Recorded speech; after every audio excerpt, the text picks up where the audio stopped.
Listening to show number 297 with Robert Morningsky, doing his lecture series on the Star Elders.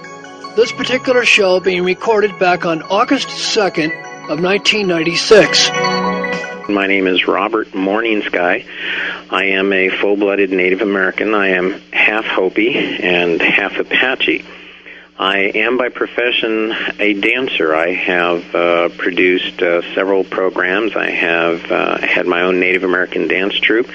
I've had the good fortune to be able to perform at several theme parks, Disneyland, Knott's Berry Farm. I have been able to tour the United States and gone down to New Zealand, Australia. I've been into Mexico.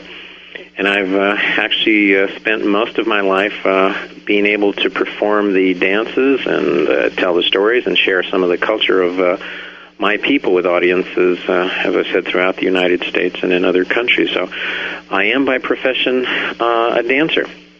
However, what we spoke about last night and what we will continue this evening is something that some people may find disturbing, but I think it is something that the response by the general public has been so supportive that we want to at least present the material. Whether one chooses to accept it or reject it, we are very comfortable with your choice and your decision. It is your choice. It is your life, and so we respect that.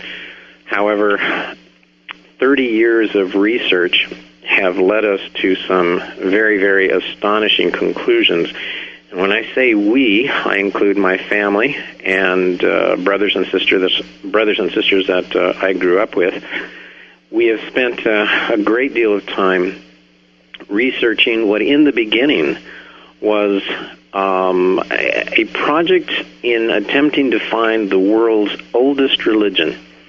When I attended college with some of my brothers and sisters, I think as most individuals who are suddenly immersed in the college and university scene, one of the first things that occurs is that you end up challenging all of your beliefs. You are actually asked to question your faith, your political positions, your upbringing, your culture.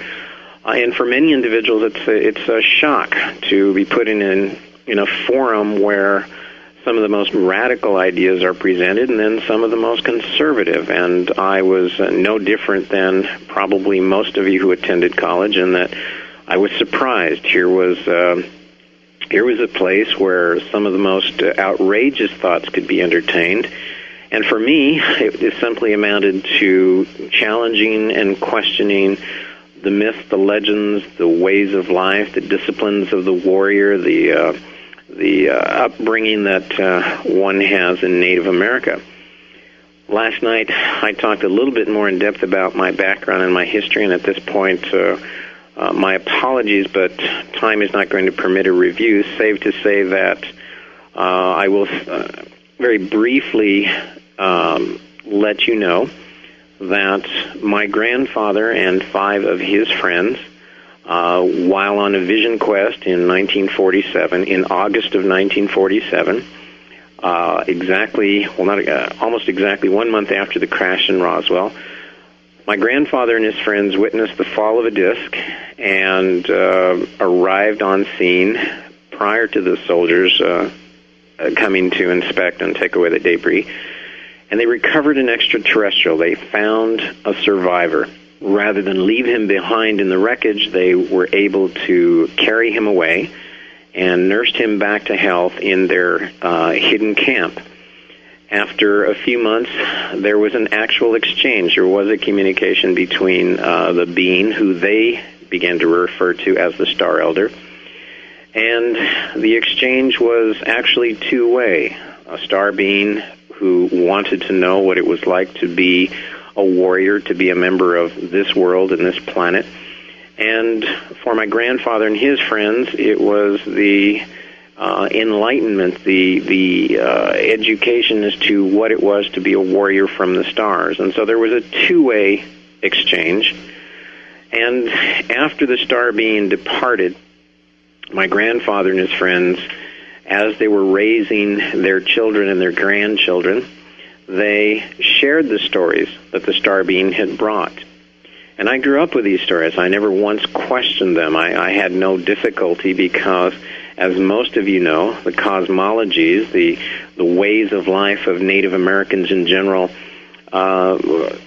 speaks very strongly and very loudly about the existence of star beings, particularly in the Southwest. If one examines the Hopi Kachinas, wooden carvings which represent not the gods, as many people think, but in fact represent the powers that be, the spirits of nature, the spirits of earth and wind and snow, and the spirits of all things we refer to as Kachinas. And many of the beings, many of the carvings that you will see in the Southwest of the Kachinas, if one examines them, it's not a great leap in imagination to actually be able to see a star being. The myths and legends talk about star people who descended to planet Earth to teach the Apache and the Hopi, the Navajo, their ways of life. We have figures such as Nangasahu, the chasing star Kachina. We have Sohu. We have Hilili. There are numerous Kachinas who, in fact, personify. They're the manifestation of star people. So Native Americans in general have no difficulty with the concept of extraterrestrial beings, of extraterrestrial craft. We refer to them as dancing lights or lights that spin and twirl in the sky. We refer to them oftentimes as spirit dancers, lights that dance in the heavens. And so part of our very existence on a day-to-day basis speaks about the relationship of human beings and star people. When I entered college, I had no difficulty beginning to examine some of these in the civilized world, and I use quotation marks around civilized. I had no difficulty in examining what they considered to be outrageous, which was UFOs, extraterrestrials, star beings, star people, life on other planets. That posed me no difficulty. In order to pursue for myself what was true, what was real, what was life about, could my grandfather have been mistaken in his stories? Were the stories of this star being fictitious? Were they made up in order to entertain the children? I, as many other people, decided to pursue studies that would answer those questions that we're plagued with. What is life about? Why am I here? Is there truly a heaven? Is there truly a God? And I enrolled in a 3-year program, religious studies, and over the course of the 3 years did extensive research. And I found that every time I studied an ancient religion, that if I looked just a little bit further back into the past, I could find another religion which was even older. And it seemed as though the trail never ended.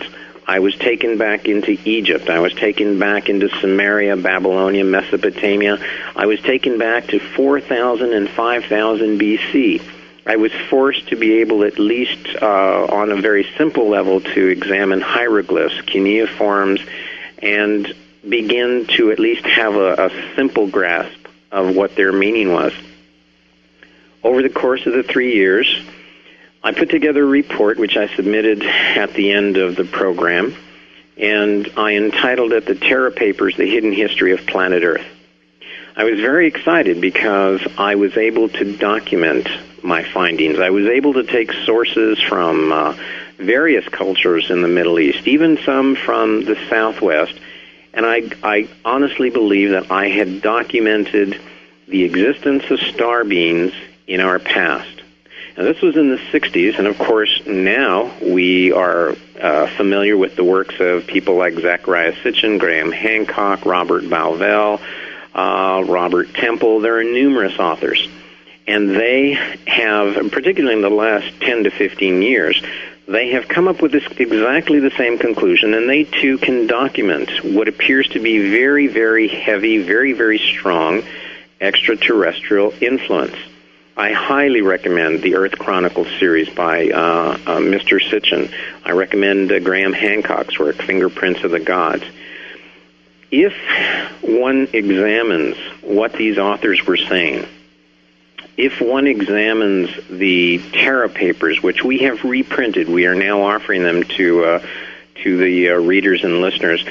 If one takes a look at the hidden history, at these ancient societies affected by extraterrestrials, I believe that the first question that has to be answered is that if all of these authors, if all of the researchers are saying the same thing, that we were tampered with, we were touched by, we were influenced in some fashion by star beings, by extraterrestrials, the question we have to ask then, if that is true, where are they now?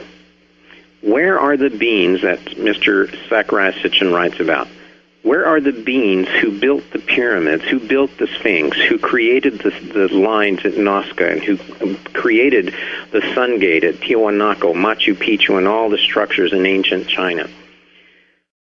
Well, I propose this evening to give you the touch of an answer to that question. What I would like to do over the next 3 hours is to present to you some information which is going to be disturbing. As I said, I can provide documentation. I am absolutely willing and happy to provide you with the reading list, suggested material, so that we not present our position as solely being our own position. There are numerous people who support this. However, let me begin, to all the listeners and to all of those of you who have followed our works in the past, insist on the following. You must not accept blindly any material which we present either in this program or in the Terra Papers or any of our works. I strongly suggest that you always read other authors, that you not accept my work or any one author's work as the final statement. It is necessary to constantly keep seeking.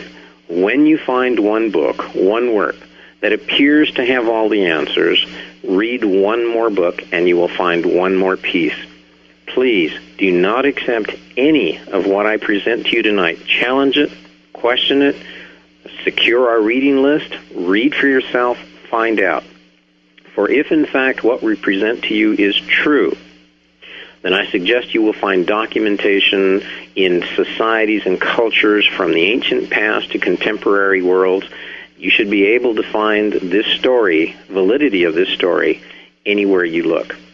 And so, please, I am not a guru, I am not a savior, I am not a messiah, I am not a shaman, I am not a medicine man, I am no one that should be elevated to any position other than a researcher, someone who, like yourself, has tried to live in the system, tried to live in the society, and I am frustrated. For some reason, it doesn't work. So I present to you some information for your consideration. I present it in the form of a suggestion and not as some sort of demagogue with the truth. Please, if anyone presents themselves before you and they say they are the anointed one, they are the chosen one, they are the ones who have the answers, I strongly suggest turn around, walk away, and look again from a distance through another perspective. Unfortunately, the world is too full of individuals who are willing to accept the mantle of the Savior and the Messiah. Yesterday in the evening, I tried to sketch out very generally what our research has shown about extraterrestrials. It appears that there are two star systems, two galactic empires which have influenced man tremendously. The first and the largest star system is the Orion system. It appears to be the oldest and the most powerful one in our galaxy. This star system is populated by a reptilian-type humanoid. It is led by a female, a queen. Subservient to the sergeant-at-arms for and the enforcers of the Queen's Empire is a secondary star system known to us as the Sirius star system. We know it as the Dog Star.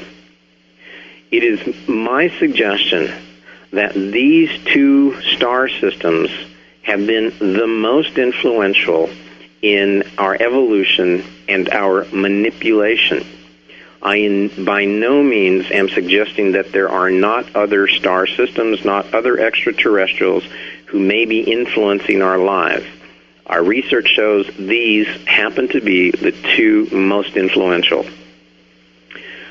Many people are disturbed with the idea that there are extraterrestrials out there. Without getting into a very long and rather tedious linguistic study, allow me only to suggest that, by definition, angels and even God is an extraterrestrial. The very definition of extraterrestrial simply means not of this earth. The appropriate place for our angels, our gods, our saviors, our divinities is in the heavens. Whether you choose to see the influences on mankind, the beings who have been with us from the very inception of this experiment called man, whether you choose to see them as divine, as angelic, as extraterrestrial, as star beings, the choice is up to you. But essentially the meaning is the same. Beings who are not of this planet. Beings who have the ability to do things that we consider to be miraculous, the results of advanced technology, simply those things which we, at this point in our lives, cannot do. I can easily see some of what they are capable of being called magic, supernatural, divinely inspired miracles. Again, it is your choice. But we are talking about the same thing, extraterrestrial, divine beings.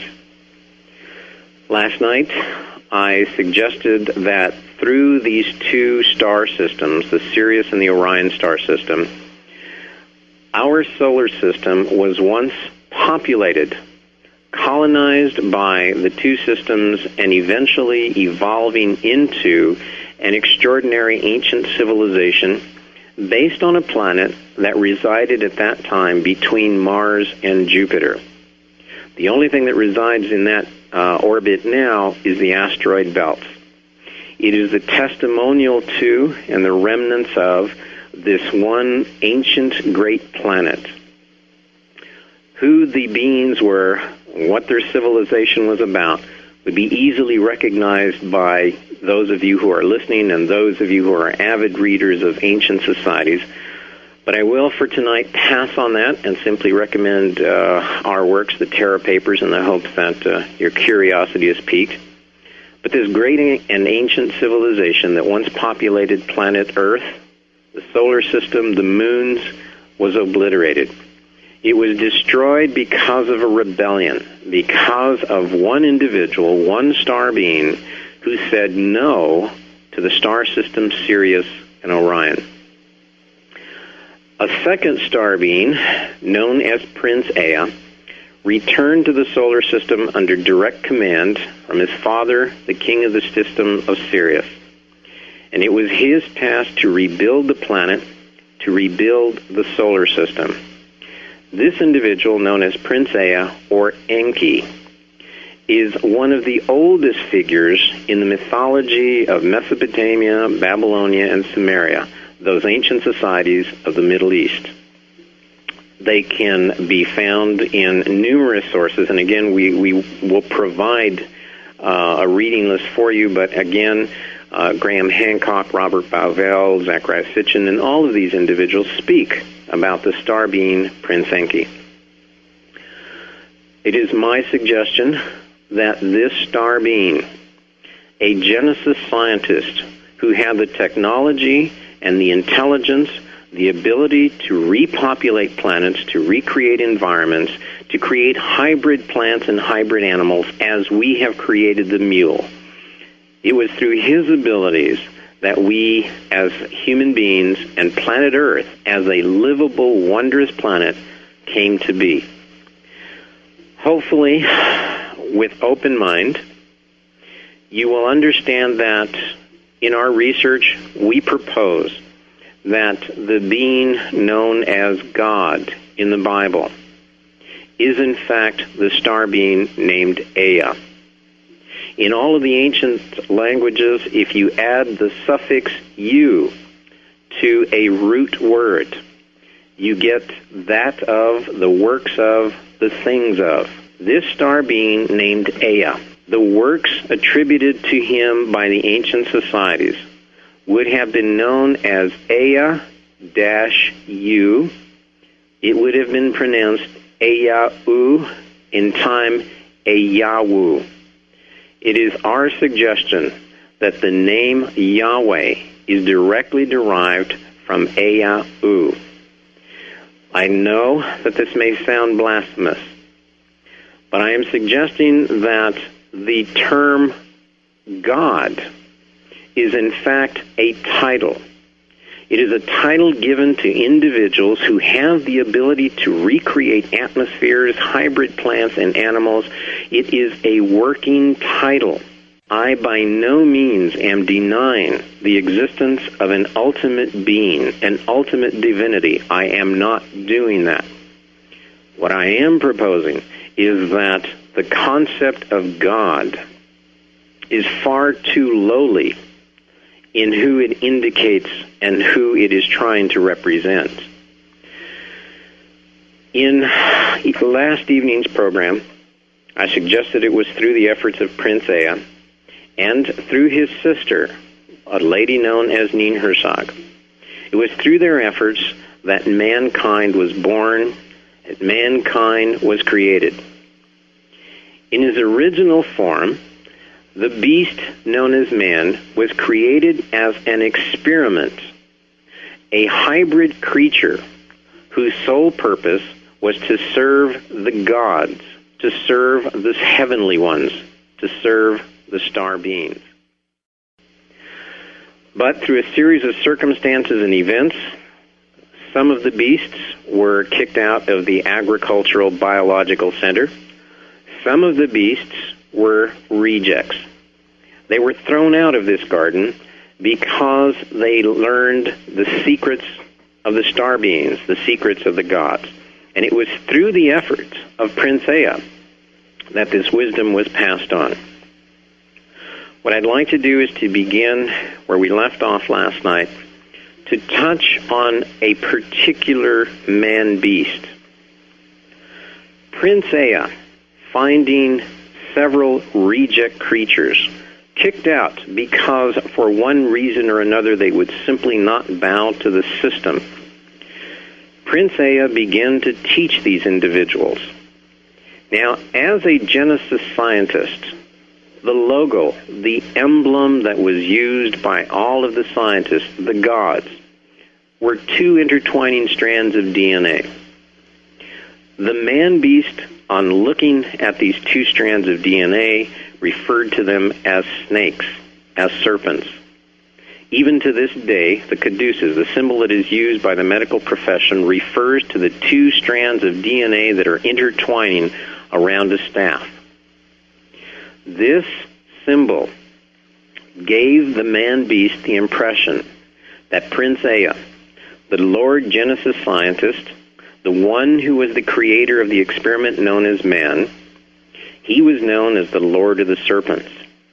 And it was this Prince Ea, in an effort to rescue man from the system, to give him an opportunity to exercise free will, to seek his own destiny and to achieve it. It was this scientist who provided the secret wisdom. It caused him to be rejected from his own system. It caused him to lose his position and to be dishonored. But in his mind, as most scientists could understand, the purpose of the experiment was life for the sake of life. Free-willed, undestined, unpredictable life. Life that could seek its own direction with its own fire and follow its own dreams. The two star systems of Sirius and Orion have developed institutions and systems that are billions and billions of years old. It is my suggestion, through the research that we have found, that the institutions that we find ourselves saddled with today, the institutions that do not seem to make sense, were not born of this planet. They are not natural to the evolution of man. I suggest that these systems were imposed on our being. I believe that even our value systems were brought to us from the stars. There is, for example, no reason why we choose gold as the standard of value. Gold is a very soft metal. It is very pliable. It does not resist hammering, bending. It does not resist stress like other metals. It is not as pretty. It is not as bright as some of the other metals we can find. Why is gold the most valuable ore, the most precious metal that we can unearth?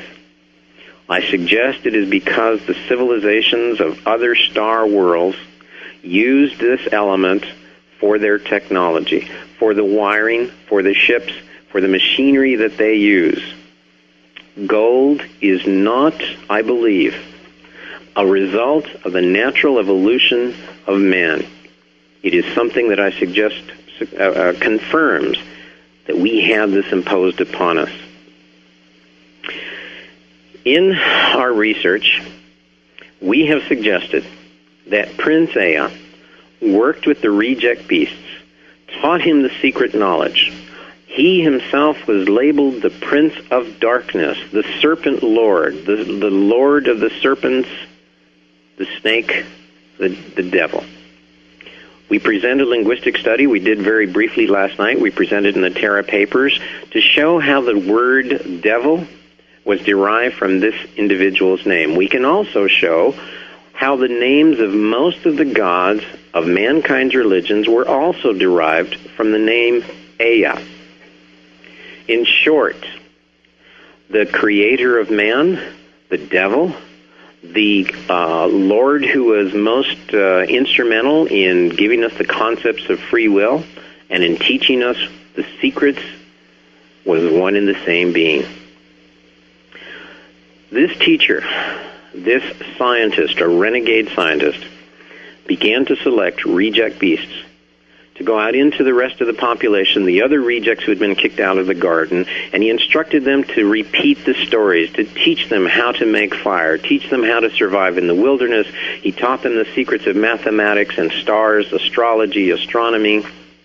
And the teachers that were sent out, the man-beasts, were known as the Ea Su.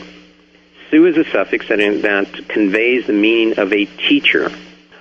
The teachers of Ea, the Ea Su.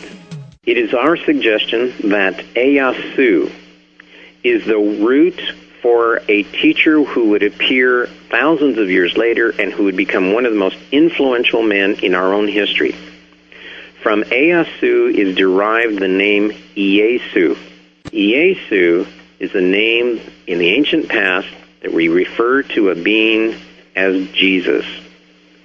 I am suggesting that Jesus was schooled in the mysteries, that Jesus was a renegade, that he attempted in his lifetime to make a stand against the institutions, against the system. And as a result, he was punished. I believe he bore the wisdom of the stars. Later on this evening, I will discuss what appears to have been his origin and whether or not he was crucified. There are questions, there are doubts.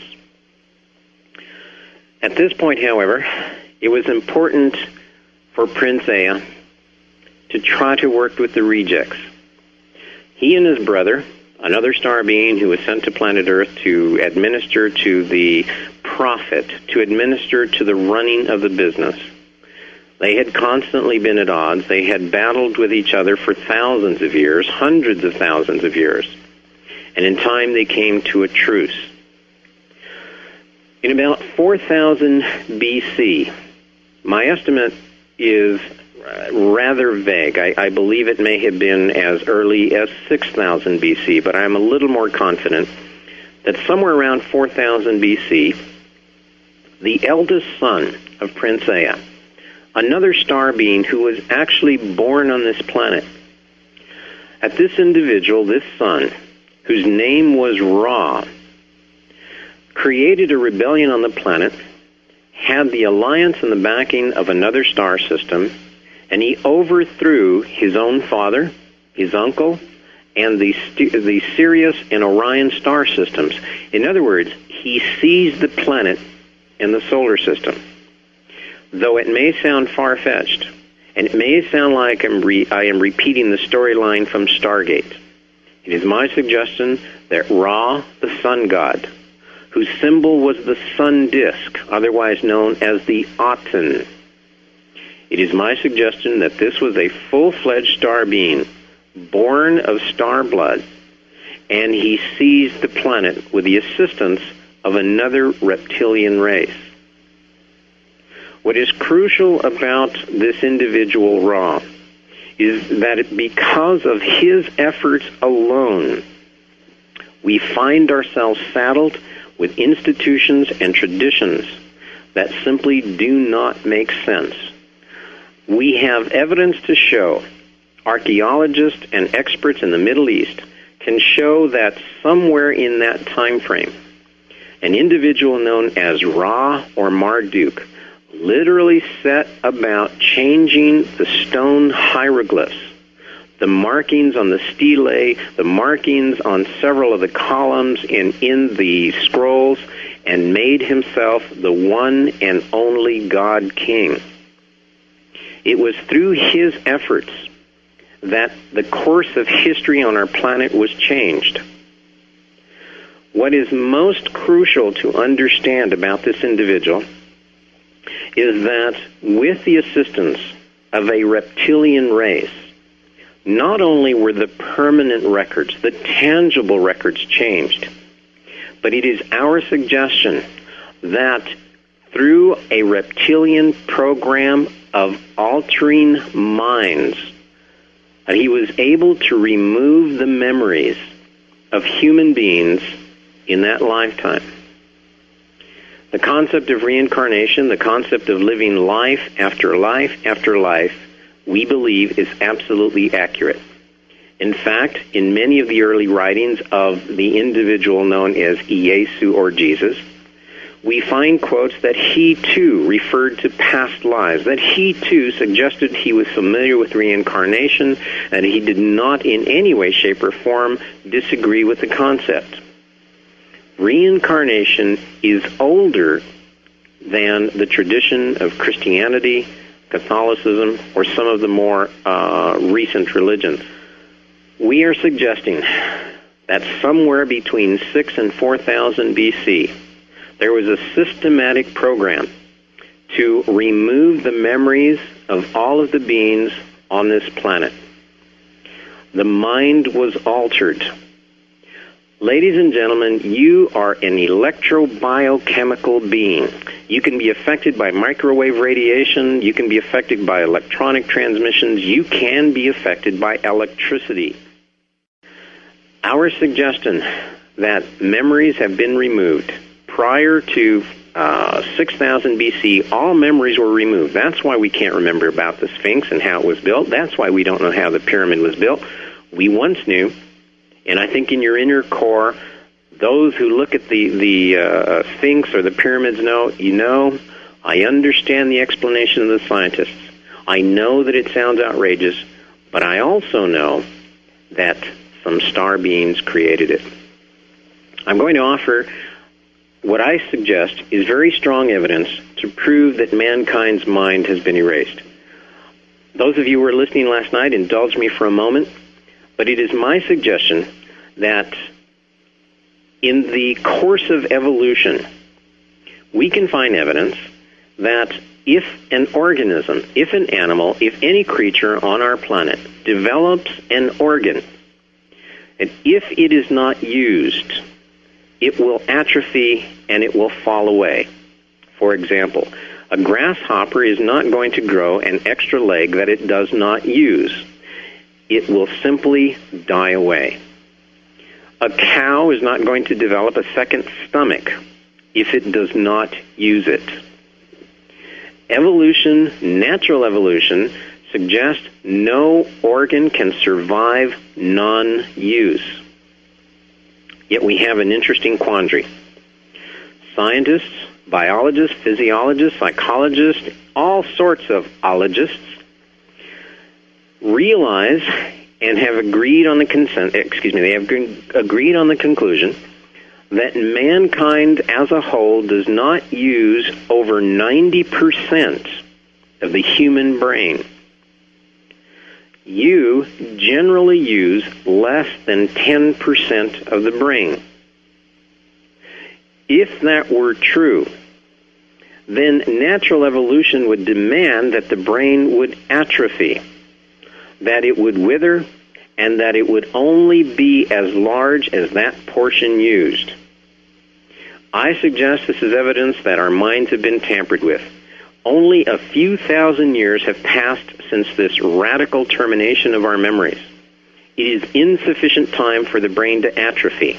However, it is enough time that each of us carries this lingering doubt, this vague, haunting memory that we recognize the hieroglyphs, that we recognize the symbols in the crop circles, and that we recognize the petroglyphs hidden away in the deserts of the world. Our suggestion is that just a few thousand years ago, our memories were removed. And as a result, there is a hidden history of our planet. There are hidden lines of families and power structures that existed 10,000 years ago. They are there today. Earlier I suggested that if the stories, if the research and the works of other authors, other researchers is true, if our evolution, if our religions, if our lives were affected by extraterrestrials thousands of years ago, where are they now? And the answer is simple. They have never gone away. We have simply forgotten how to see them. Most individuals can go out into nature, they can go out into the forest or the desert, and they can take a look at a bird and they can recognize it as an owl or a crow or a wren or a hawk. But it takes an individual who has done his or her homework to be able to recognize one kind of hawk from another. How many of you can tell the difference between a great horned owl, the great smoky owl, the barn owl? Only those who have studied and can tell the difference. Most of our religions, most of our early societies suggest that we are created in the image of the divinity. We are created in the image of the star beings. Many of the primitive societies suggest we are created in the same form as our ancestors who came from the stars. The reason that we do not recognize them is that we look just like they do. We have simply forgotten those tiny little details that make the difference. I am also suggesting that in the program where the memories were erased, that another program was put into the human brain, the human computer. We have been programmed to forget. We have been programmed to accept. We have been programmed not to challenge and not to question the powers that be.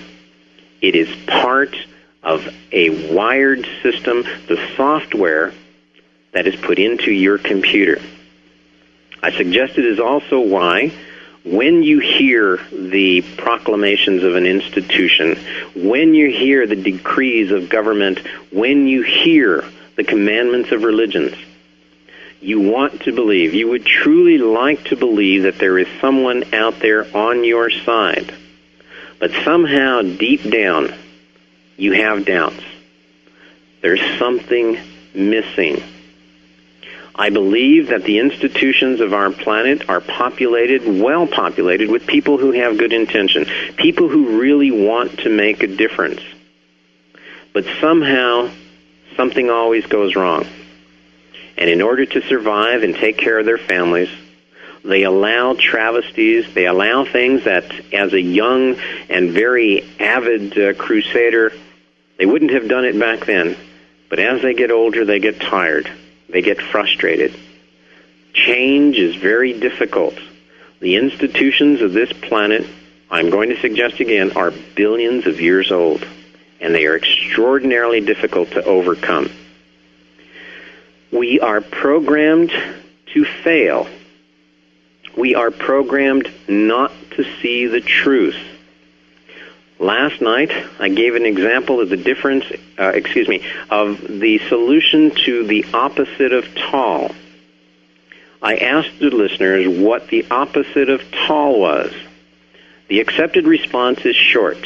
And without getting into the explanation, allow me to suggest in a very primitive and savage way of thinking that the opposite of tall is deep, not short. For that argument, I would have you call tomorrow, if you would. Call my family. They'll be happy to present you with some material. We're going to come to the end of the first hour here in a moment, but I want to again thank Rod Remlin, Dave Hinkson, the American Freedom Radio Network. I want to thank Ivy West. I want to thank my wife and my daughter who have been with me during the ups and downs of trying to tell this story. I'm extraordinarily proud of my crew of Mike, Richard, Karen, Kathy, Kat, of Debbie and Becca and numerous people, Jean up in California, Karma, Ernie. There are so many people that have assisted us in our research, and I want to thank all of them. If some of you are disturbed by what we have said to this point, I suggest it's time to go to the pay-per-view, HBO, or catch the rest of the Olympics, because it's going to get even more disturbing. For those of you who are interested and would like to find out more about our books, you can reach us at area code 602-404-8050. I'm going to encourage you to let Mr. Remlin know how you feel about the program. I understand he has had a good, long career, and most of you have been supportive of his efforts, and we have to thank him. But please let him know how you feel about our program. Give us a call in the morning. If you would like some more information, it's area code 602-404-8050. We have several books. The one which we have released just recently is on, we entitled it The Second Coming Conspiracy. In the last hour of this program, I am going to suggest to you that the powers that be are preparing to stage a second coming, that on the world scene, prophecies will be fulfilled, a divinity will be proclaimed, and the Son of God, his return, will be staged. I believe it is a false prophet, a false Messiah. Some of you may say this is a confirmation of the revelations of the Antichrist. In essence, I believe that's true. However, I will also in the same breath suggest to you that if time permits, I believe there is an imminent return of the divinity, of the extraterrestrials, of the powers in heaven that we refer to as divine. And I suggest that the prophecies of the Hopi, the Aborigine, the Egyptian, the Sumerian, and many of the primitive societies of this world, I suggest that they're coming true. In the last hour, I would like to also talk about the crop circles and their message and how they fulfill prophecy, the petroglyphs, and numerous ancient stories that are coming to light to, in essence, support the coming of the Messiah. Please accept none of what I have proposed to you. Please challenge, please question. I offer these works. They are documented. They are researched. We offer you sources. We are suggesting that mankind has been manipulated by extraterrestrials, that he has been deceived and he has been cheated of his true destiny. As radical as that might sound, substitute divinity. It is my suggestion that we have been misled and cheated by the divinity. I believe we have not been permitted to achieve our destinies. Do not seek a Messiah or Guru. There are too many powers out there willing to assume the mantle and willing to tell you what to do with your life so long as you blindly obey their word and tithe and provide them support. The era of Lord Sun God Ra, also known as Marduk, ended in approximately 2000 BC. Lord Ra, who had at his side a reptilian force responsible for the reprogramming of human brains, these little reptiles were known in the ancient past as the Sheti or Shetu. You can spell that Sheti-Shetu, the Shetu. Curiously, the hieroglyph that was used to represent these little lizard beings was a tiny little lizard.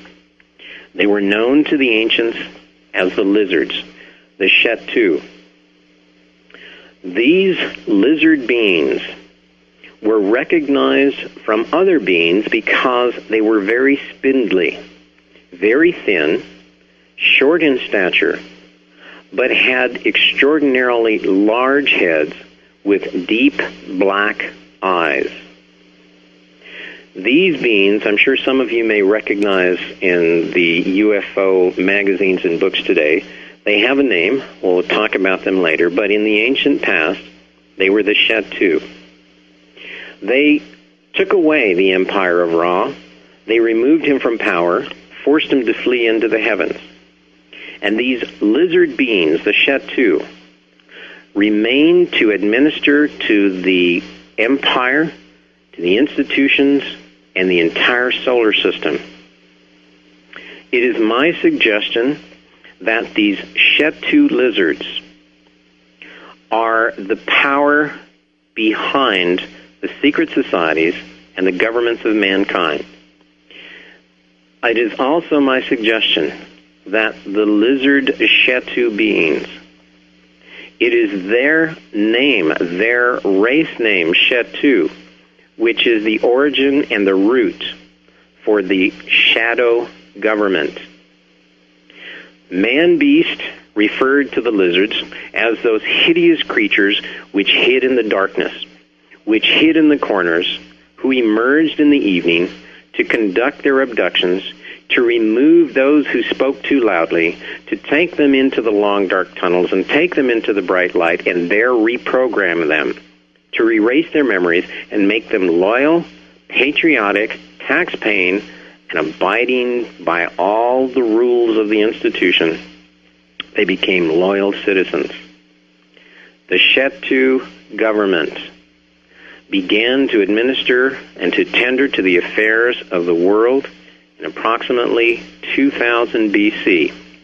It is my suggestion that they are still here, that the institutions and the powers that be are not directed by some sort of earthly power, but are directed from heaven. In the next hour, I would like to talk about a teacher who we know as Iesu. Whether one accepts him as the Messiah, the Savior, as a teacher of righteousness, as a renegade rabbi, or simply as a man who was frustrated with the institution, there is no doubt that he has been influential, that he has changed the course of the history of the world.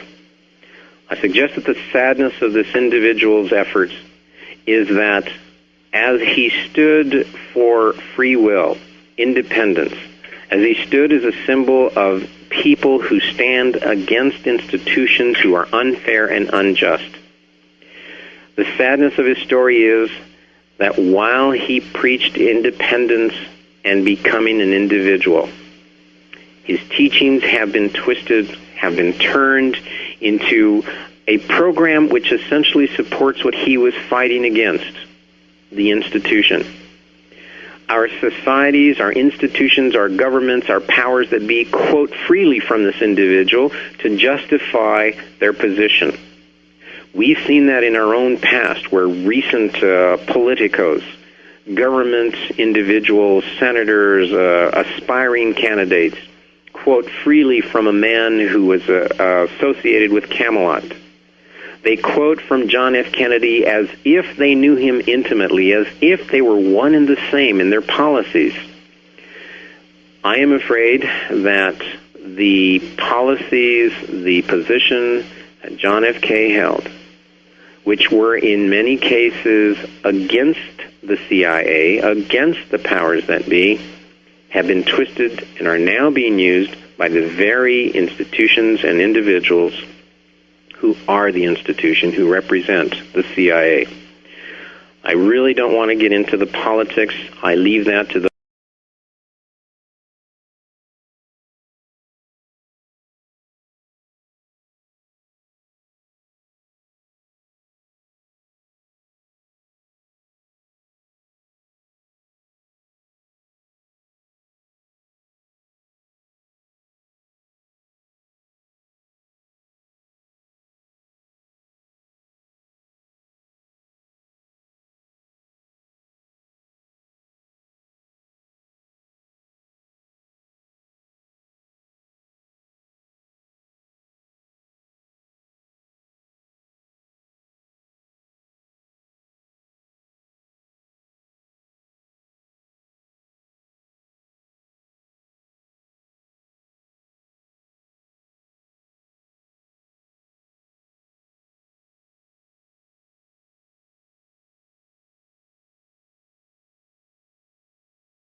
He recorded some of the most minute transactions, details of who traded how many goats for how many sheep, the day-to-day existence of life in the Hebrew city and villages. And yet, curiously, in the hundreds and hundreds of pages which he has produced, there is only one small paragraph in which he mentions the existence of a teacher known as Jesus who gave a Sermon on the Mount. What most scholars have come to a conclusion, and I promise you it does not take a tremendous amount of research or education to be able to know, that as Josephus lists problem after problem, rainstorms, earthquakes, droughts and famines, in a long list of problems encountered during that time, suddenly there is inserted a completely out of context paragraph about Jesus. The consensus of all the researchers and experts is that this paragraph was inserted at a later date. So in other words, the most prolific writer of the time does not mention Jesus at all. Is it possible that there was a vendetta? Was there revenge? Is it possible that he simply would not acknowledge either a dangerous man or someone who he simply didn't agree with? It is possible. But then we can turn to other writings. We can turn to the writings of the Essenes, some of the Hebrews themselves. We can turn to some of the writings of the Romans. And we still do not find evidence of the figure known as Jesus. And most curiously, not even in Roman records is there evidence of a crucifixion. Please do not accept my word for this. Look into these books. Do some research on your own. Take a look at Holy Blood, Holy Grail. For in fact, they have come to the same conclusion, as have many authors. There seems to be a tremendous amount of missing evidence. It simply isn't there. Though we can find archaeological evidence to support some of the passages in the Bible, though we can show that some of the events possibly occurred, but we can show where they did exist, where it happened, we cannot, with any confidence, produce evidence that Jesus existed. In the Dead Sea Scrolls, we can find the teacher of righteousness. We can find evidence that there were, in fact, individuals, possibly Essenes, who influenced greatly the time, from the Romans to the Hebrews to all of the individuals of that time. But Jesus appears to be missing. We have been working on research recently about Jesus himself, and something very astonishing surfaced. We discovered that in order for Jesus, and for the moment let us assume that he did exist, whether Jesus was a mythical identity of a teacher of righteousness, whether there was a deliberate plot to exclude Jesus from the writings of the time, let us assume for a moment that there was some sort of figure, some teacher who was influential in that time. I'm going to use the name Jesus because I believe everybody will recognize the story I am trying to present. If Jesus existed, and if he was to be a rabbi, the customs of that time demanded that Jesus be married. In fact, there are several passages which have led us to this conclusion, that in fact he did get married, that he was, as every rabbi of his time, he was betrothed. There is a passage in the Bible in which his mother Mary berates him because they are both at a wedding. She berates him because the wine has run out, and she asks him, scolds him, demands that he provide more wine. Why is this the case? In the traditions of the time, the individual who provided the wine at a wedding was the groom himself. There is very strong evidence to suggest that Jesus was very likely married to Mary Magdalene, and that in fact the two had children, that they had offspring. There are passages in the Bible that talk about the brothers and sisters of Jesus, and not in some sort of allegorical form, but in fact as if they were his true blood brothers and sisters. In her works, Jesus and the Riddle of the Dead Sea Scrolls, Barbara Thiering, through the Dead Sea Scrolls, shows that the name Mary is in fact not a name, that it is a very ancient title used in the Egyptian and several of the religions of the Middle East. The name Mary meant an individual, a woman, who belonged to one of the Essene sects. If Jesus was a teacher of righteousness, if he, as it appears in the documents shows, was a member of the Essene sect, then it is absolutely consistent with the story of the rabbis and the priestesses of the Essenes that Jesus and Mary actually united in marriage, that there was a union and it resulted in children. It appears from all of the research that several events led to the undoing of a plot to seize the throne of the Hebrew Empire, to remove the Romans and to recreate a Jewish world, a Jewish free land. Though this may sound political, it can also be described as divinely inspired. He was directed by the divinity, whatever one chooses that to be, to take the helm and to lead men into a promised world. I strongly recommend Dr. Hugh Schoenfeld's work, The Passover Plot, Holy Blood, Holy Grail. Because they, as we have in our work in the Terra Papers, they have suggested, as we have, that Jesus attempted a power play, and that in fact he was undone, and an attempt to crucify him, to execute him, failed.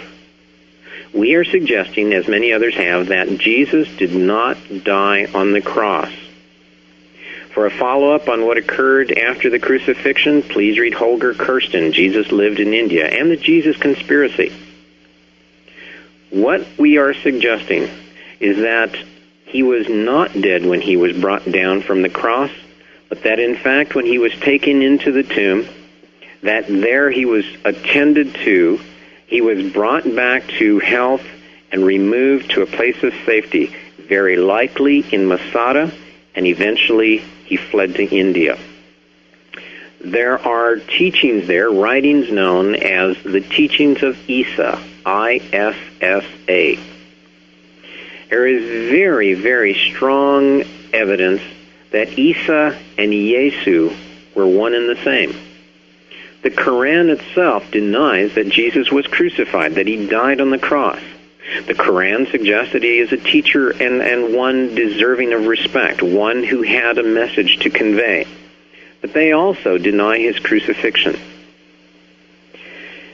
What about Mary Magdalene and his offspring?